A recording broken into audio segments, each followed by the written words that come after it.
Totally reflecting prism, totally reflecting prism, इसमें देखिए a right angled isosceles prism that is a 45 degree, 90 degree, 45 degree prism is called a totally reflecting prism. Whenever a ray falls normally on any face, whenever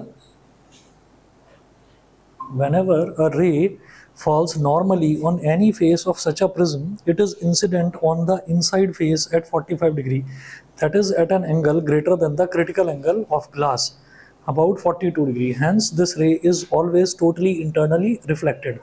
तो इसमें क्या होता है, totally internally reflected. तो आप ये देखिएगा कि जब हम प्रिज्म की बात करते हैं ना, तो प्रिज्म में ऐसा होता है कि हमारे पास जैसे मान लीजिए प्रिज्म है, तो प्रिज्म इस तरीके का होता है कि ये इस तरफ तो मतलब इसका जो फ्रंट फेस देखेंगे ना, तो फ्रंट फेस तो दिखाई देगा एक ट्रायंगल के जैसा, ठीक है। और इसी तरीके से जो बैक फेस होगा ना, बैक फेस भी ट्रायंगुलर ही होगा, लेकिन बीच में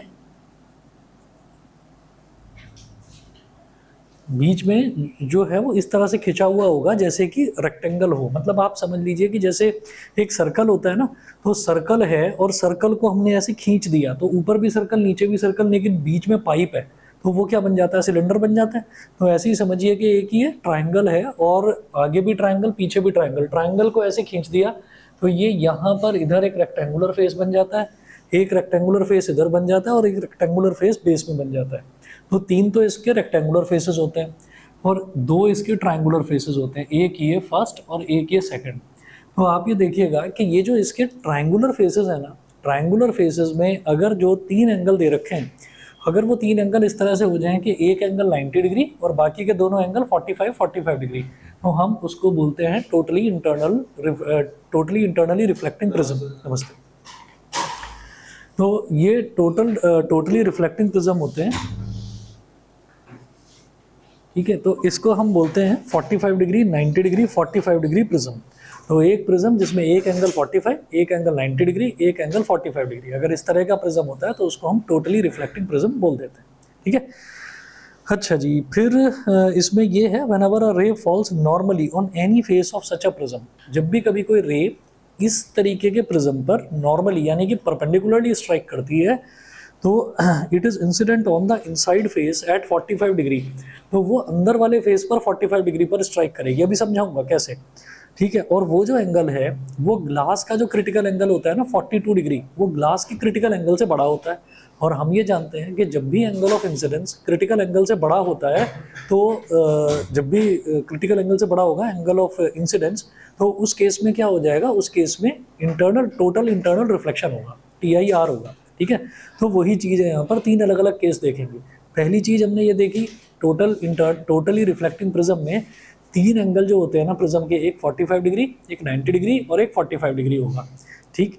उसके अलावा जब भी तीनों में से किसी भी फेस पर, अगर हम फेसेस की बात करें तो इसके ट्राइंगल तो आगे वाला फेस है और इधर पीछे वाला फेस ट्राइंगुलर फेस है, लेकिन जब भी स्ट्राइक करता है ना वो, तो स्ट्राइक एक्चुअली रेक्टेंगुलर फेस पर करता है।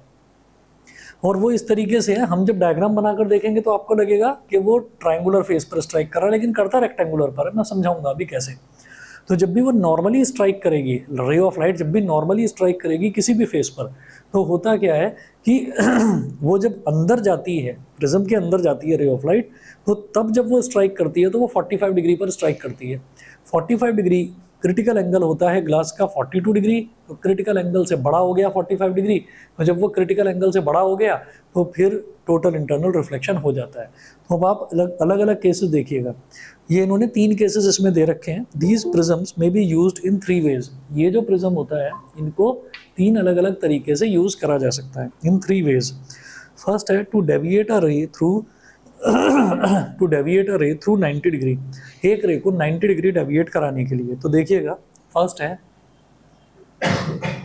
To deviate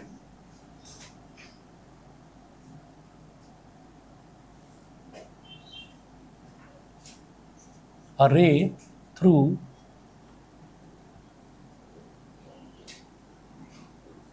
90 degree. अगर कोई रे को हमें 90 डिग्री डेविएट कराना है तो टोटल रिफ्लेक्टिंग प्रिज्म का इस्तेमाल होता है। देखिएगा कैसे।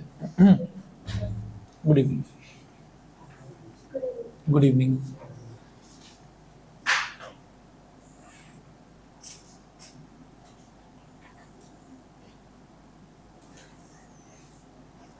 तो ये वाला पॉइंट बोल दीजिए P, ये वाला पॉइंट है Q और ये वाला पॉइंट है R। ठीक है, यहाँ पर बनेगा 90 डिग्री का एंगल। ठीक, और ऑब्वियसली ये वाला एंगल भी 45 डिग्री है और ये वाला एंगल भी 45 डिग्री है। 45 और 45 टोटली रिफ्लेक्टिंग प्रिज्म वही होता है जिसमें आइसोसेलेस प्रिज्म होता है। आइसोसेलेस ट्रायंगल क्या होगा? जिसमें हमारे दो एंगल्स इक्वल होंगे। ठीक है, तो अब आप ये देखिएगा कि यहाँ पर कोई ऑब्जेक्ट रखा हुआ है, यहाँ पर कोई ऑब्जेक्ट रखा हुआ है ऐसे। इस ऑब्जेक्ट को हमने बोल दिया ए बी। अब यहाँ से एक रे ऑफ लाइट इस पर नॉर्मली स्ट्राइक कर रही है ऐसे, नॉर्मली इस पर, नॉर्मली यानी कि एट राइट एंगल इस पर स्ट्राइक कर रही है ऐसे, यहाँ पर इस फेस पर। अब पता है क्या है, देखने में ऐसा लग रहा है कि ये ट्रायंगुलर एज पर स्ट्राइक कर रही है, लेकिन क्या है कि ये इस तरह से रखा हुआ है लेकिन ये पीछे खिंचा हुआ है। तो जो स्ट्राइक हो रहा है ना, वो स्ट्राइक हो रहा है ये इसके पूरा जो बड़ा रेक्टेंगुलर फेस है वहाँ पर स्ट्राइक हो रहा है। तो ये ऐसे स्ट्राइक करेगा, तो यहाँ पर अगर मैं देखूँ तो ये इस तरीके से गया, यहाँ पर स्ट्राइक करने के बाद ये ऐसे मुड़ जाएगा। ऐसे क्यों मुड़ रहा है? ये तो प्रिज्म है, तो प्रिज्म तो ट्रांसपेरेंट होता है, प्रिज्म तो ट्रांसपेरेंट होता है, तो लाइट रे यहाँ गई है। अच्छा, यहाँ गई है तो फिर वही चीज़ है कि अरे एयर से ग्लास के अंदर एंटर कर रही है, डेविएशन क्यों नहीं हो रहा, मतलब रिफ्रैक्शन क्यों नहीं हो रहा है? तो रिफ्रैक्शन इस वजह से नहीं हो रहा है भाई, नॉर्मली स्ट्राइक कर रही है ना। तो जब नॉर्मली स्ट्राइक करेगी तो ऐसे सीधी चली जाएगी, उसमें कोई डेविएशन होगा ही नहीं।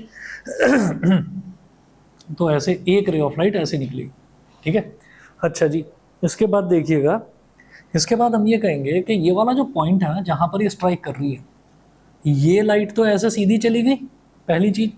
अब जब ये सीधी चली गई तो ये यहाँ पर स्ट्राइक कर रही है, तो हम ये कहेंगे यहाँ ये पॉइंट ऑफ इंसिडेंस हो गया। तो यहाँ पर आप एक नॉर्मल ड्रॉ कर लें, नॉर्मल यानी कि परपेंडिकुलर ड्रॉ कर लें ऐसे। ये परपेंडिकुलर ड्रॉ कर लिया हमने। उसके बाद देखिएगा, जब परपेंडिकुलर ऐसे हमने ड्रॉ करा तो हम ये देखेंगे कि अरे ये 90 डिग्री है, ये भी 90 डिग्री है, ये 45 है, ये 90 डिग्री बन गया, ये 45 है, तो ऑब्वियसली ये भी 45 ही बनेगा, ये भी 45 बनेगा।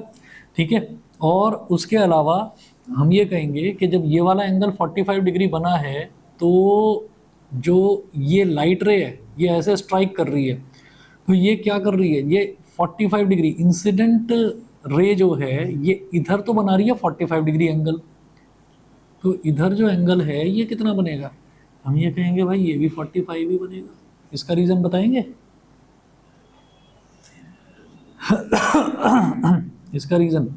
इसका रीज़न ये है कि इसको आप ऐसे एक्सटेंड करेंगे तो ये 90 डिग्री है और ये वाला जो लेंथ है और ये वाला जो लेंथ है ये कैलकुलेट करने पर इक्वल पाया गया। तो जब ये इक्वल मिला तो इक्वल मिलने पर हमने कहा कि अच्छा ये और ये दोनों ट्रायंगल कॉन्ग्रुएंट हो गए, और जब ये कॉन्ग्रुएंट हो गए तो भाई ये भी 45 डिग्री है, यानी कि इंसिडेंट रे नॉर्मल के साथ 45 डिग्री का एंगल बना रही है। ग्लास का क्रिटिकल एंगल 42 डिग्री होता है, इसका 45 बन गया, तो ये रिफ्रैक्शन नहीं होगा, मतलब ये यहाँ से ग्लास से बाहर नहीं निकलेगी, ये ग्लास के अंदर ही रिफ्लेक्ट हो जाएगी। इसी को टोटल इंटरनल रिफ्लेक्शन बोलते हैं। ठीक है ना, ये चीज़ ऑब्जर्व करी गई कि ये जो स्ट्राइक कर रहा है तो एंगल जो बन रहा है इसका वो 45 डिग्री बन रहा है। अब 45 डिग्री एंगल बन रहा है तो ये ऐसे गया, ऐसे, अब ऐसे गया तो ऐसे सीधी निकल जाएगी लाइट रे। फिर हमने कहा कि ये तो टॉप का बना, ये तो टॉप वाली जो रे थी ये निकली, बॉटम वाली रे, बॉटम वाली रे कौन कोई अलग थोड़ी है, बॉटम वाली रे भी इसी तरह से जाएगी, वो ऐसे गई, वो यहाँ पर स्ट्राइक करने के बाद वो ऐसे बन जाएगी इस तरह से। तो टॉप वाली रे देखो, टॉप वाली रे ऐसे गई ऐसे गई ऐसे गई, टकराई यहाँ से, फिर कोई रिफ्रैक्शन नहीं होगा क्योंकि नॉर्मली आ रही है तो सीधी चली जाएगी। तो टॉप तो बन जाएगा इधर, है ना, ये टॉप वाली रे है, और बॉटम वाली रे बॉटम बन जाएगा इधर। तो इसका मतलब हमारा जो फिगर है वो फिगर ऐसे बन गई, ए बी ऑब्जेक्ट था, तो ये ए डैश बी डैश ऐसे बन गया। ठीक है, ये है टू डेविएट अ रे थ्रू 90 डिग्री। तो एक रे है, एक रे ऐसे सीधी आ रही थी, इसको एग्जैक्ट 90 डिग्री, मतलब जैसे मान लीजिए हम ऐसे जा रहे हैं और ऐसे जाते जाते एग्जैक्ट 90 डिग्री हमने कट ले लिया, ऐसे मुड़ गए। तो ये रे ऑफ लाइट ऐसे जा रही थी और ये बिल्कुल ऐसे मुड़कर ऐसे आ गई। ठीक है ना। तो हमारा इमेज इस केस में ऐसे बन गया। बताइए क्लियर। 3 केसेस देखने, पहला केस ये हुआ, दूसरा केस देखिए। to invert an image with deviation of rays through 180 degree.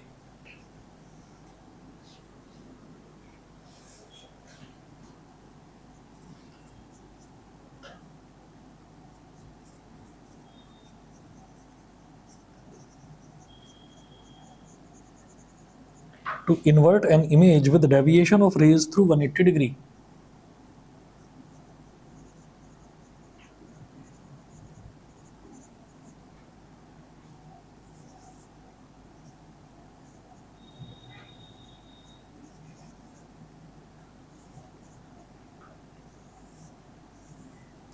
With deviation of rays through 180 degree.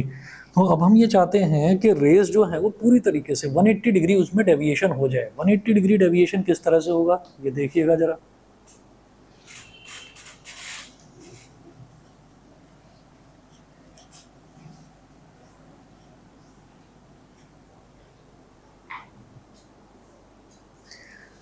अब प्रिज्म को ऐसे रखेंगे,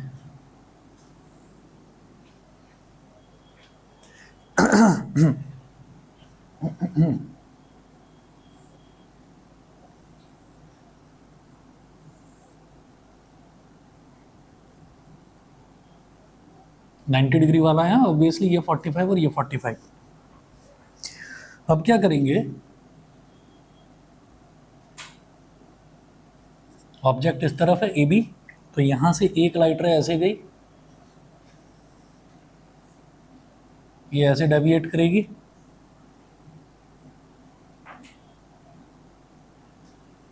फिर यहां से ऐसे डेविएट कर जाएगी,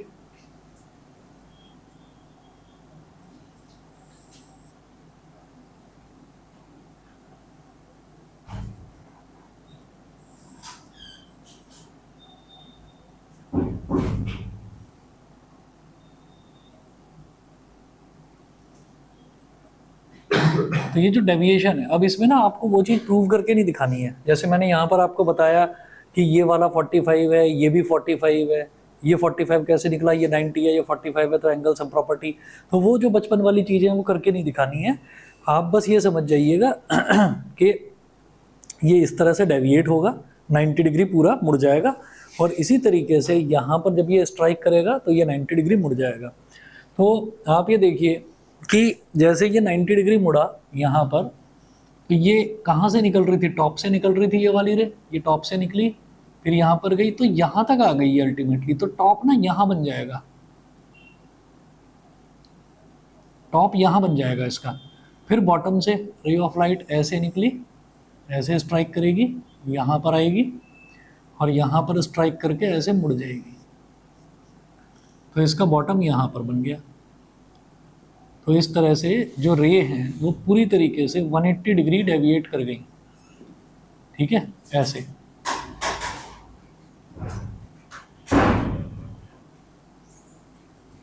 ऐसे डेविएट कर गई। तो आप ये देखिएगा कि ए बी इस तरह से, और ये पूरी तरह से 180 डिग्री, पहले ऐसे था और पूरा 180 डिग्री ऐसे पलट गया। तो ये 180 डिग्री डेविएशन है, तो सीधी इमेज है वो एग्जैक्टली बिल्कुल उल्टी हो गई। क्लियर है। ठीक है, तो ये दूसरा इसका कॉन्फ़िगरेशन था कि आप मिरर इसको प्रिज्म को ऐसे भी रख सकते हैं। ठीक है। अच्छा, अब तीसरा देखिएगा। तीसरा है to invert an image without deviation of rays, इसको इरेक्टिंग प्रिज्म बोलते हैं। तो इन्वर्ट करना है इमेज को। अब जैसे ये है ना कि ये वाली इमेज जो है ये जहाँ पर ऑब्जेक्ट था उसके ठीक नीचे आई है इन्वर्ट होकर। हम ये चाह रहे हैं कि इन्वर्ट तो हो जाए, मतलब इमेज पलट तो जाए, लेकिन जहाँ ऑब्जेक्ट है ऑब्जेक्ट के ठीक सामने बन जाए। तो ऐसा तीसरा केस है। तीसरा केस देखिएगा, to invert an image without deviation of raise,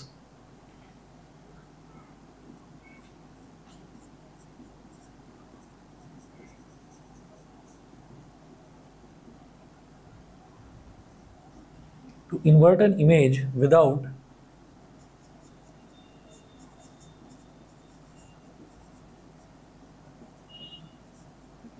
deviation of rays।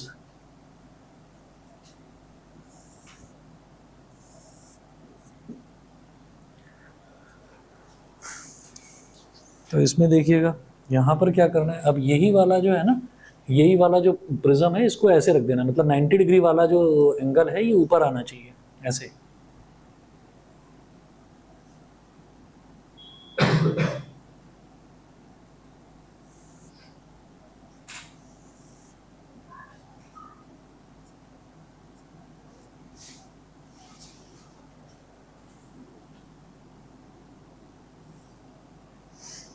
ये 90 डिग्री वाले वर्टेक्स को P बोल दीजिए, इसको Q बोल दीजिए और इसको R बोल दीजिए, PQR। ये हो गया।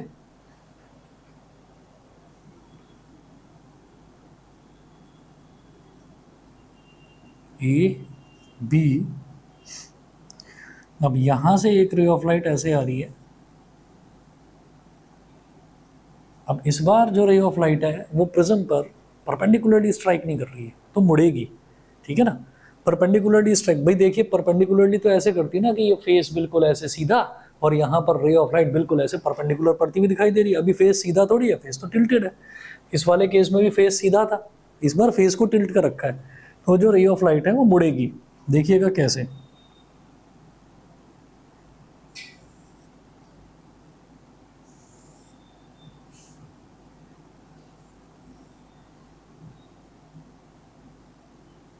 अब यहाँ जब स्ट्राइक करेगी तो ऑब्वियस सी बात है कि अगर रिफ्लेक्शन हो रहा है मतलब वो 42 डिग्री से ऊपर ऊपर पर ही, मतलब क्रिटिकल एंगल से ज़्यादा एंगल पर स्ट्राइक कर रही है, तभी रिफ्लेक्शन हो रहा है।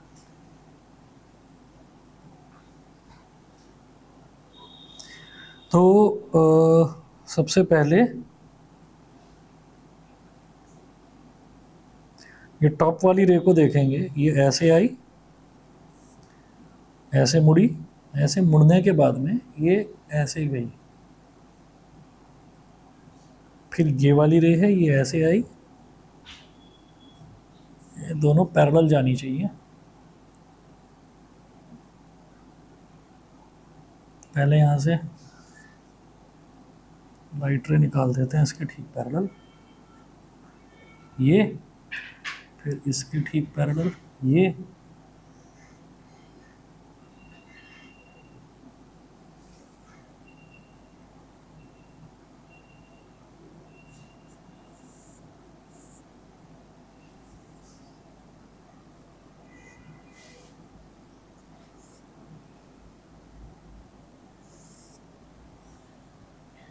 और ये ऐसे आपकी इमेज बन गई,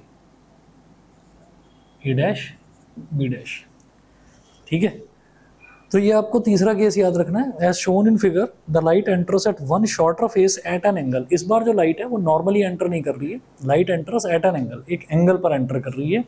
उसके बाद after refraction it is totally reflected from the hypotenuse face and then refracted out of the other shorter face to become parallel to the incident beam.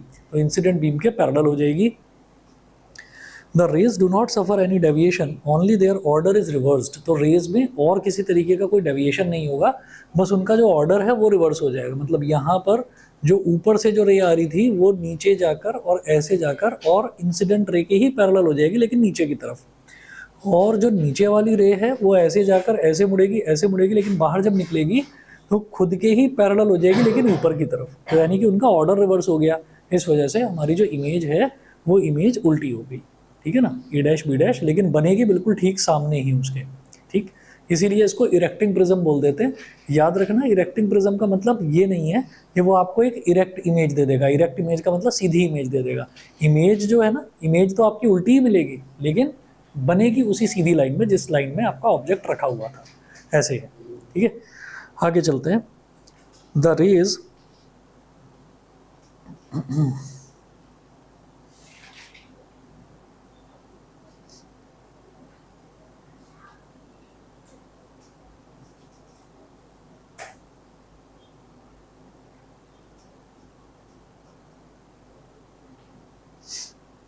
देखिए,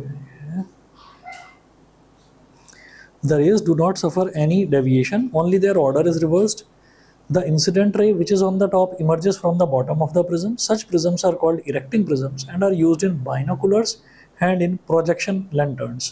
ठीक है, बाइनोकुलर्स या प्रोजेक्शन लैंटर्न्स में, प्रोजेक्शन लैंटर्न्स का मतलब ये है कि जो प्रोजेक्टर्स होते हैं ना, तो प्रोजेक्टर में क्या होता है, प्रोजेक्टर में स्लाइड उल्टी रखी जाती है। वो वाले प्रोजेक्टर वैसे अब आते नहीं है, पहले ऐसे प्रोजेक्टर आते थे, बड़ा सा रेक्टेंगुलर बॉक्स होता था, उसके ऊपर ग्लास की शीट होती थी, जैसे जैसे वो ग्लास की प्लेट नहीं होती, वो उस पर फोटोकॉपी मशीन के ऊपर जो रखी रहती है, उस तरीके की ग्लास की शीट होती थी, उसके ऊपर स्लाइड्स रखी जाती थी, लेकिन उल्टी करके रखी जाती थी। मतलब ई अगर ऐसे बन रहा है तो ऐसे ना बनकर ऐसे बनेगा उल्टा, तो उसको रखना ही पहले से उल्टा होता था ताकि वो प्रोजेक्शन करे, आपको सीधा दिखाई दे इस तरीके से। चलिए जी, उसके बाद नेक्स्ट टॉपिक देखेंगे ऑप्टिकल फाइबर्स। ऑप्टिकल फाइबर्स देखिएगा क्या है। ऑप्टिकल फाइबर्स जितना भी टेलीकम्युनिकेशन में यूज होता है ऑप्टिकल फाइबर, थ्योरेटिकल टॉपिक है।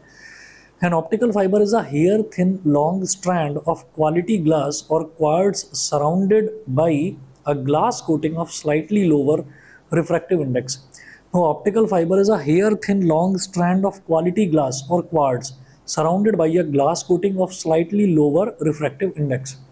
तो ऑप्टिकल फाइबर जो है वो बिल्कुल जैसे बाल होता है ना, पतला, बिल्कुल बाल की तरह पतला होता है, और क्वार्ट्ज का बना होता है या फिर हाई क्वालिटी ग्लास का बना हुआ होता है। इसकी खास चीज़ ये होती है कि इसको आप कितना भी ताकत लगा लीजिए, ये टूटता नहीं है। ये टूटता नहीं है, इसको सिर्फ काटा जा सकता है, काट तो सकते हैं लेकिन ये टूटता नहीं है। काटने में भी अच्छी खासी ताकत लगानी पड़ती है, लेकिन होता बिल्कुल बारीक है। It is used as a guided medium for transmitting an optical signal from one place to another. Optical signal क्या होता है, जैसे फॉर एग्जांपल हम फ़ोन पर बात कर रहे हैं, तो वो ऑप्टिकल सिग्नल नहीं है, वो वॉइस सिग्नल है। ऑप्टिकल सिग्नल क्या है कि अगर हम वीडियो कॉल कर रहे हैं ना, वीडियो कॉल कर रहे हैं तो हमारी जो इमेज है वो जा रही है सामने वाले डिवाइस पर, ठीक है। तो उस सिग्नल को हम ऑप्टिकल सिग्नल बोल सकते हैं, ठीक है। ऑप्टिकल सिग्नल मतलब any signal which is related to our vision, ठीक। और अगर हम बात कर रहे हैं तो हमें जिससे भी हम बात कर रहे हैं वो दिखाई नहीं दे रहा है, वो दिखाई नहीं दे रहा है, तो वो हमारा नॉर्मल वॉइस सिग्नल होगा। तो it is used as a guided medium for transmitting an optical signal from one place to another. एक प्लेस से दूसरे प्लेस तक एक ऑप्टिकल सिग्नल को भेजने का ये बहुत अच्छा मीडियम होता है।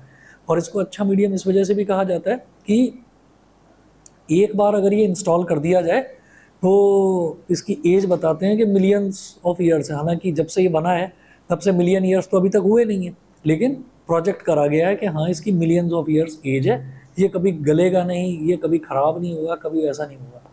हाँ, पर्टिकुलरली कोई उसमें आग ही लगाना चाहे तो बात अलग है, वैसे ये ख़राब नहीं होगा।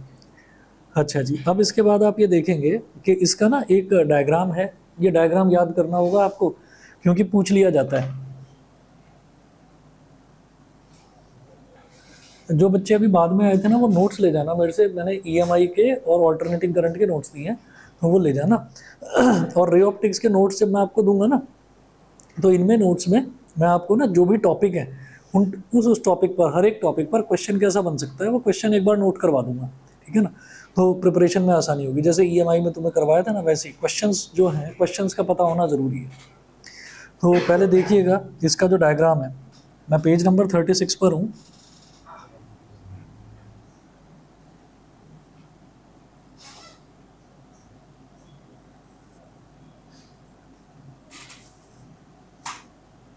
जितना अभी तक करवाया ना रे ऑप्टिक्स का, ये जरा तैयार रखना। आपका मैं संडे को टेस्ट भी लूँगा, ये जो संडे आ रहा है तो उसमें आपका टेस्ट होगा, तो आप तैयारी रखना है इसकी। और क्वेश्चंस क्या क्या होंगे वो क्वेश्चंस भी बता दूंगा आपको, लगभग 20-25 क्वेश्चंस दूंगा, उन्हीं में से दूंगा, ठीक है। वो 20-25 क्वेश्चन प्रिपेयर करने।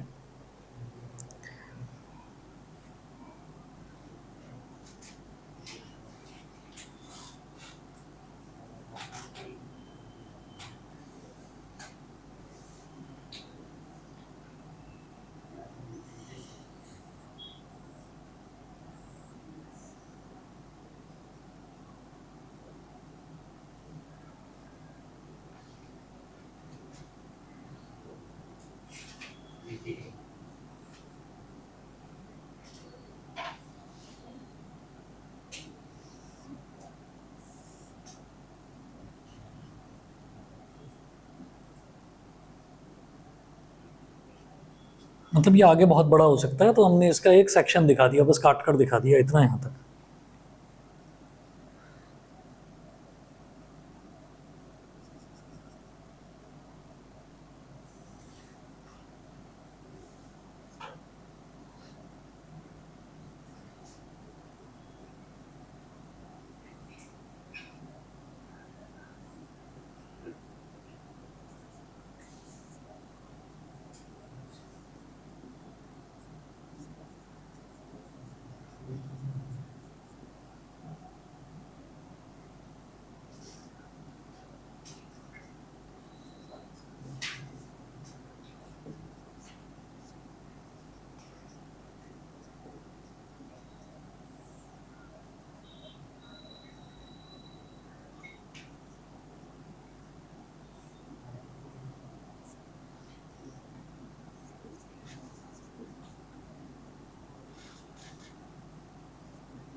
तो जैसा कि आपको समझ में आ रहा होगा कि ये जो है ना, ये फाइबर है। फाइबर का मतलब क्या है कि एक वायर है। तो वायर जो है, जो ये कोर वायर है, ये कोर वायर मतलब मेन ऑप्टिकल फाइबर यही है। अब ऑप्टिकल फाइबर को ऐसे ही खुला तो छोड़ेंगे नहीं, तो जो कोर है, कोर के ऊपर एक और वायर, मतलब ऐसा है कि पतला वायर है, पतले वायर के ऊपर एक और वायर और उसके ऊपर एक और कोटिंग। तो सबसे पहले कोर होता है, फिर क्लैडिंग होता है और उसके ऊपर बफर कोटिंग करी जाती है। बफर कोटिंग मतलब और फर्दर प्रोटेक्शन के लिए और भी कोटिंग करी जाती है। तो कंस्ट्रक्शन इसका देखिएगा, an optical fibre consist of three main parts. First है core. The central cylindrical core is made of high quality glass और सिलिका और plastic of refractive index μ1 and has a diameter of 10 to 100 micrometre. तो इसका जो diameter है वो 10 से लेकर 100 माइक्रोमीटर तक का होता है इसका डायमीटर। फिर उसके बाद आएगा, तो कोर का डायमीटर आप ये देखिए क्या है, 10 से लेकर 100 माइक्रोमीटर। माइक्रोमीटर का मतलब समझ रहे हैं, 10⁻⁶। आप ऐसे देखेंगे, अगर आप अपना एक बाल तोड़ दें और बाल तोड़कर आप ये कहें कि मैं इसका ना डायमीटर देखना चाह रहा हूँ, बाल को अगर देखेंगे तो देखने में तो आपको एक धागा दिखाई देगा, आप कहोगे यार ये क्या मजाक है, ये कोई सिलेंडर थोड़ी है, ठीक है। लेकिन अगर उसको माइक्रोस्कोप के व्यू से देखा जाए तो वो आपको सिलेंड्रिकल दिखाई देगा।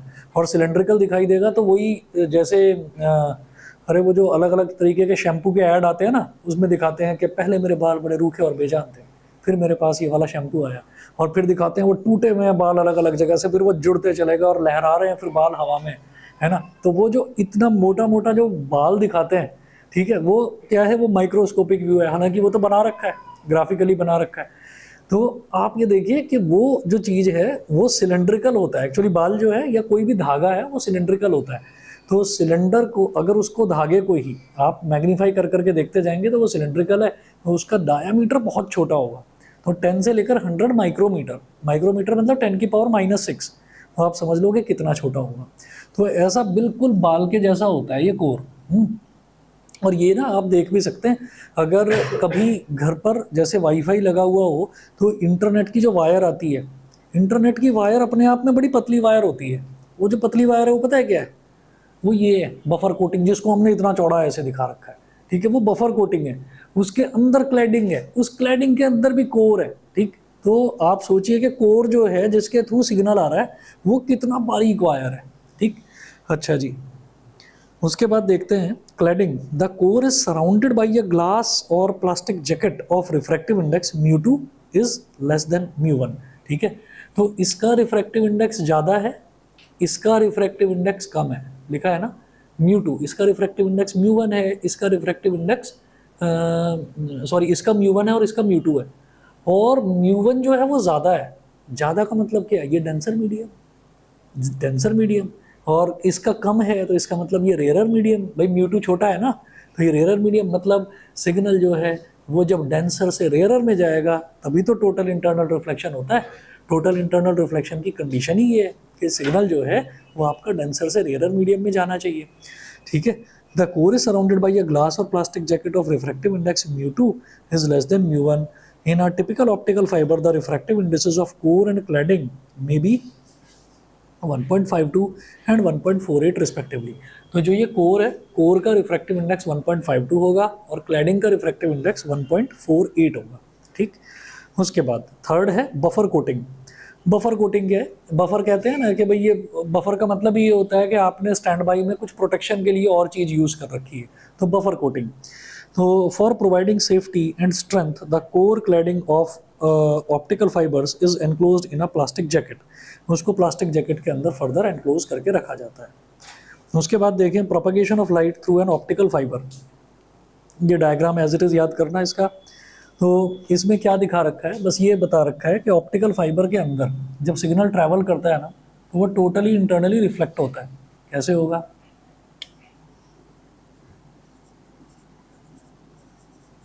तो जैसे आपको बताया था ना मैंने, एसी जनरेटर, ट्रांसफार्मर, ये जो दो टॉपिक हैं, एक उधर देखा था उससे पहले वाले चैप्टर में moving coil, galvanometer.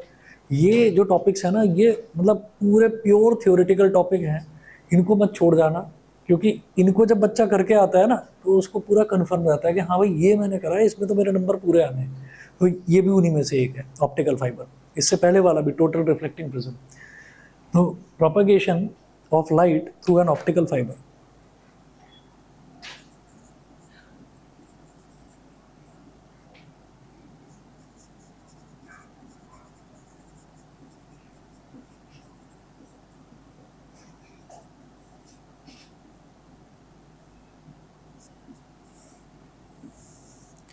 Through an optical fibre.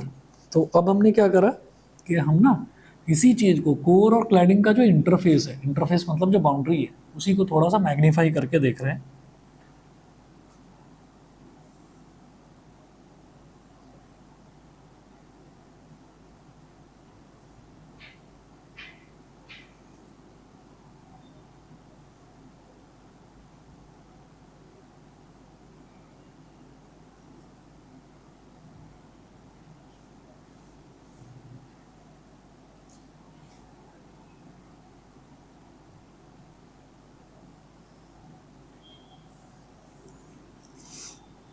तो ये वाला जो पोर्शन है, इसको ऐसे ही हमने यहाँ पर क्लैडिंग में शेड कर रखा है, ये क्लैडिंग है।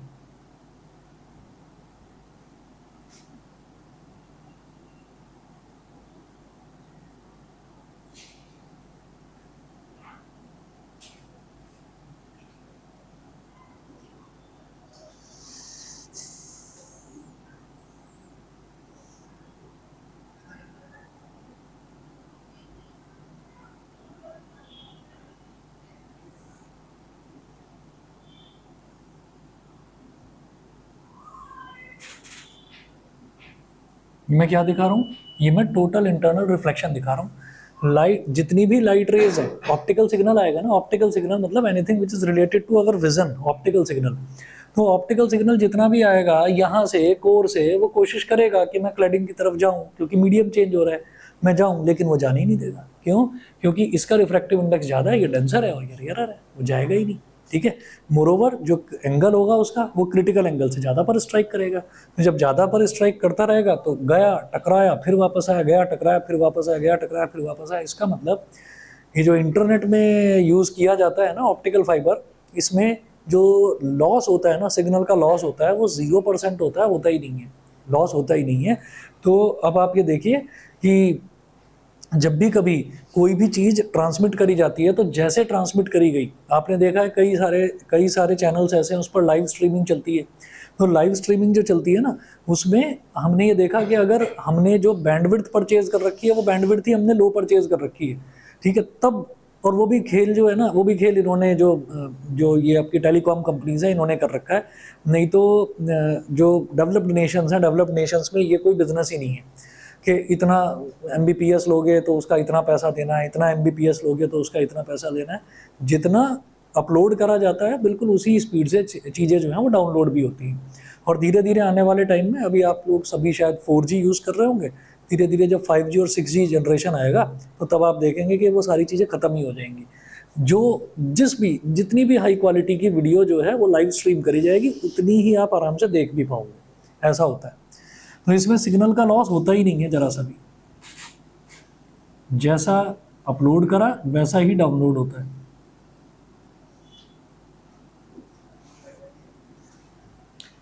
ठीक है ना।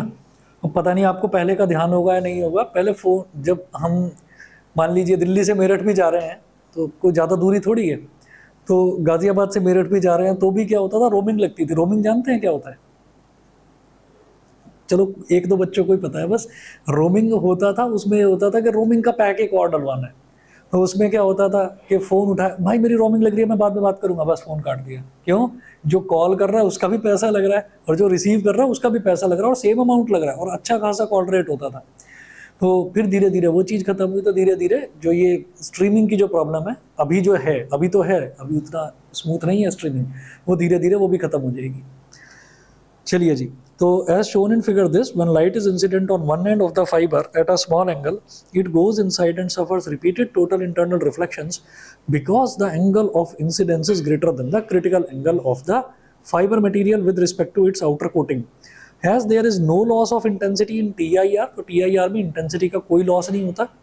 The outcoming beam is of as much intensity as the incident beam. Even if the fiber is bent, light easily travels through along the fibre. तो फाइबर अगर बेंट भी है तब भी लाइट उसी तरीके से वो ट्रैवल करती चली जाएगी, कोई प्रॉब्लम नहीं होगी। A single fibre can not be used to see the complete image of an object. To see the complete image of an object a bundle of optical fibres is used which is called a light pipe. तो ये light pipe बना रखा है। अब वो light pipe आप ऐसे दिखा दीजिएगा, कहीं पर भी कोई भी थ्योरेटिकल टॉपिक आए तो डायग्राम बनाने में कंजूसी मत करना, ठीक है। डायग्राम सुंदर बन सकता है, थोड़ा गंदा बन सकता है, वो कोई दिक्कत नहीं है, लेकिन डायग्राम बनाओगे तो टीचर की नज़र एक बार को जाएगी जरूर कि हाँ कुछ बना रखा है, ठीक है। तो डायग्राम बनाने में कंजूसी मत करना कि सर लिखा हुआ नहीं था उसमें, उस पर लिखा हुआ नहीं था कि इलेबोरेट डायग्रामेटिकली, अगर वो लिखा हुआ होता तभी मैं बनाता, नहीं भाई बना ही देना, ठीक। और ऐसा भी मत हो जाना कि भाई 1 नंबर का क्वेश्चन आया तो उस पर भी बना दिया, 1 नंबर में ज़रूरत नहीं है।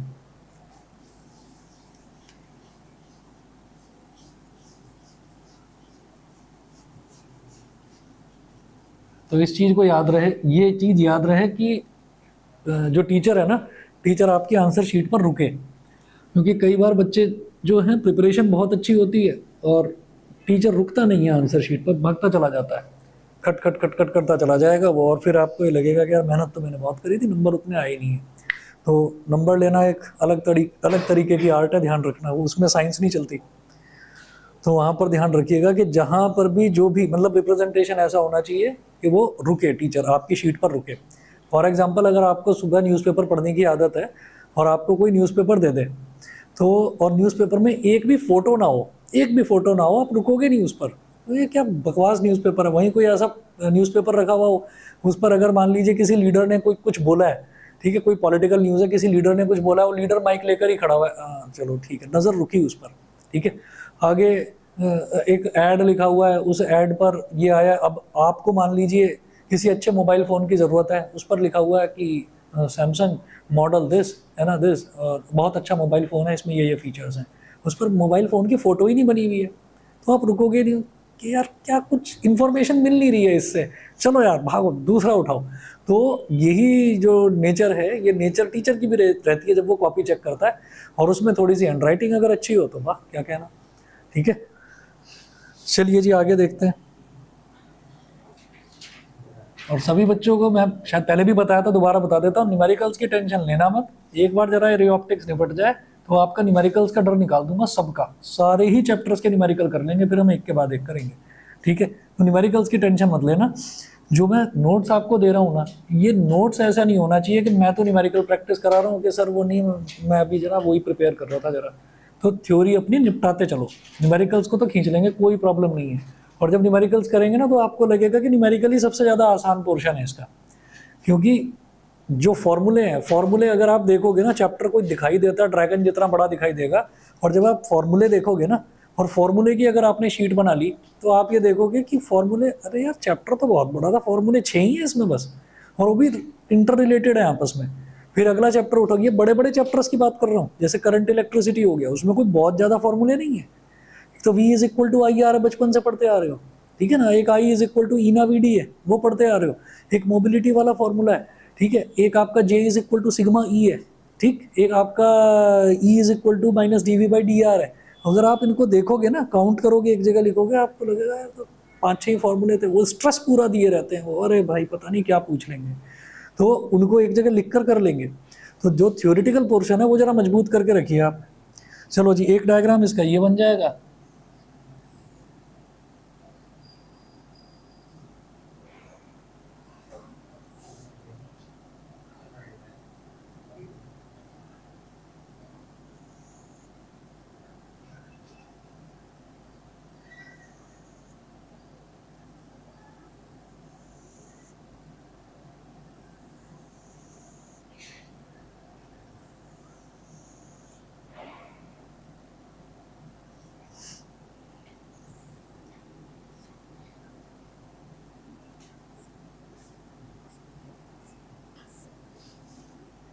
अब ये जो हेक्सागोनल है ना, एक्चुअली इसी को ना पिक्सल बोलते हैं। अगर कभी आप चेक करें, कोई बहुत हाई मैग्नीफाइंग ग्लास हो ना अगर आपके पास, और न्यूज़पेपर अगर आया हुआ हो सुबह सुबह, न्यूज़पेपर पर किसी की भी फोटो वोटो कुछ बनी हुई हो, तो उसको मैग्नीफाइंग ग्लास से ज़रा देखते जाना, तो आप कहोगे नहीं यार ऐसी ही अच्छी दिख रही है फोटो, मैग्नीफाइंग ग्लास से ना जो फोटो के पिक्सल्स डिवाइड होते जा रहे हैं, तो वो जो पिक्सल्स जब डिवाइड होते हैं ना, तो अगर उनको गौर से देखा जाए तो ज़्यादातर हेक्सागोनल जो है शेप के ही होते हैं, तो इसलिए यहाँ पर हेक्सागोनल शेप बनाई है।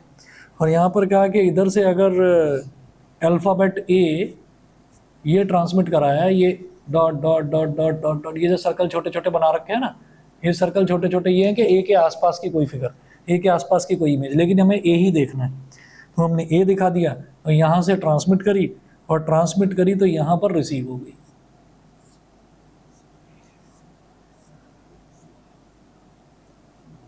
और ये बना देना है यहाँ पर।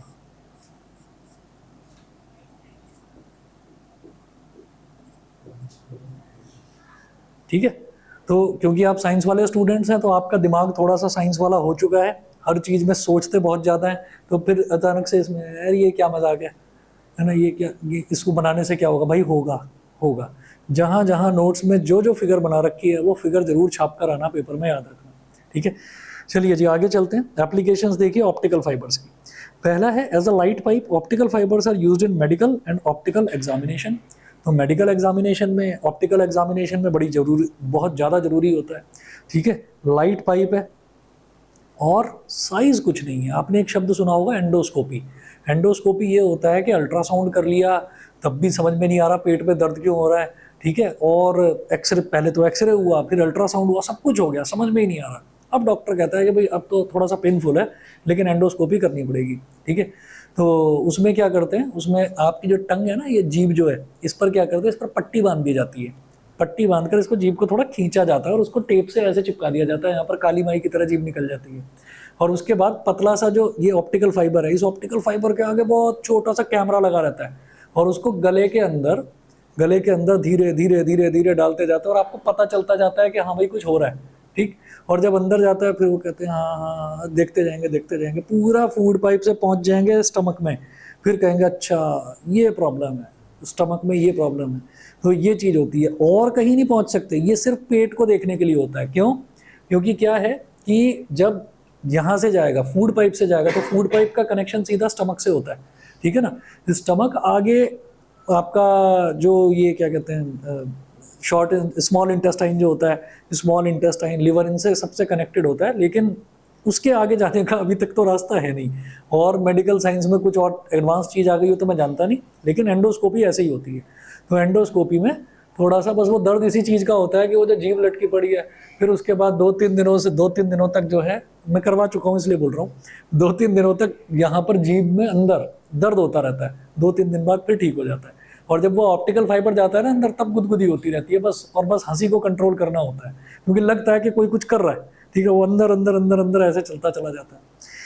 चलिए जी, तो ये होता है ऑप्टिकल फाइबर का ये यूज़ है। ठीक है, और फ़ायदा क्या है इसका? फ़ायदा ये है कि और किसी चीज़ का बनाए, पता चले कि अंदर जा रहा है ना, तो हमारा जो फूड पाइप है, फूड पाइप में एसिड तो होता ही है, पता चला यार एसिड से कुछ उस पर वो गल गया, कहीं से कट आ गया, टूट के अंदर ही छूट गया, तो ऑप्टिकल फाइबर एटलीस्ट टूटेगा नहीं। ठीक है, तो इसका फ़ायदा ये है कि अगर गया है तो वो निकल भी आएगा बाहर। अच्छा जी, आगे देखिए second, they are used in transmitting and receiving electrical signals in telecommunication. तो है ही ना, टेलीकम्युनिकेशन में सारे इलेक्ट्रिकल सिग्नल्स इसी के थ्रू आजकल ट्रांसमिट करे जाते हैं। क्वेश्चन देखिएगा, find the value of critical angle for a material of refractive index √3, ठीक है, for a material of refractive index √3।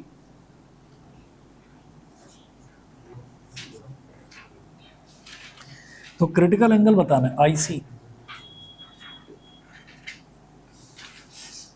तो find the value of critical angle for a material of refractive index √3। तो refractive index √3 दे रखा है, यानी कि mu दे रखा है √3। अब एकदम से दिमाग में आता है, अरे भाई म्यू दे रखा है, ये तो बताओ कहाँ से कहाँ जा रहे हो, ये तो बताओ कहाँ से कहाँ जा रहे हो। तो जब नहीं दे रखा है तो आप समझ जाइए कि जो दूसरा मीडियम है वो एयर ही है, ठीक है। तो यहाँ हम ये कहेंगे sine IC upon sine R is equal to mu, बस ये। अभी साइन IC यही तो निकालना है, और साइन R नहीं दे रखा, साइन R का क्या करूं बोलो, साइन R का क्या करें।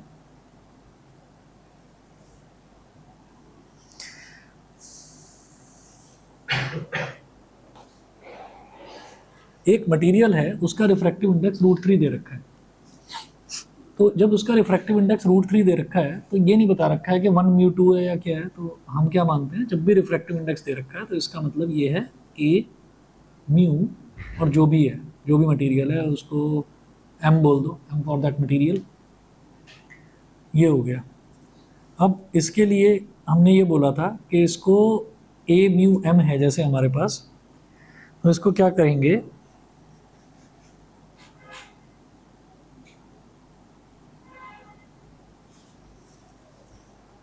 ऐसे मत लिखो अभी इसको, पहले ये देख लीजिए, हमने जो मटेरियल है ना, मटेरियल को M मान लिया,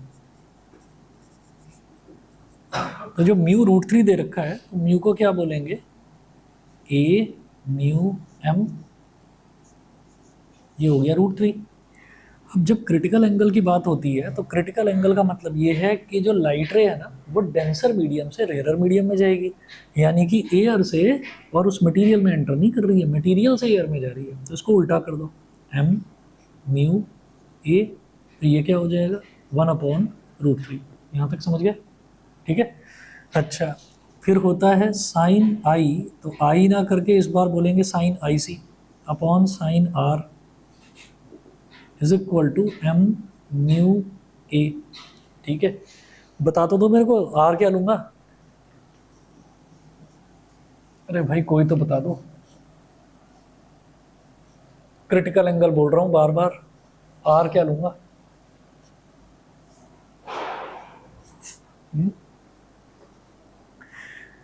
critical angle R, angle of refraction क्या होता है क्रिटिकल एंगल में,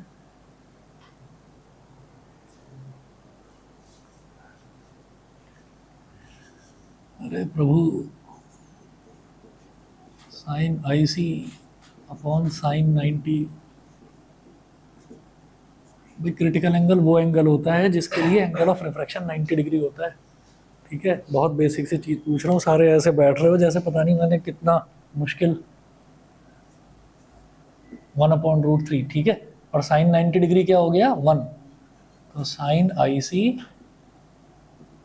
इज इक्वल टू 1/√3। अब हमें पता नहीं है साइन के टेबल में 1/√3 कहाँ आता है। साइन की जो कुछ गिनी चुनी वैल्यूज़ है ना, 1/2 √3/2 1/√2, उनमें से तो ये है नहीं, तो क्या लिखेंगे, IC is equal to sine inverse 1/√3, ये लिख देंगे,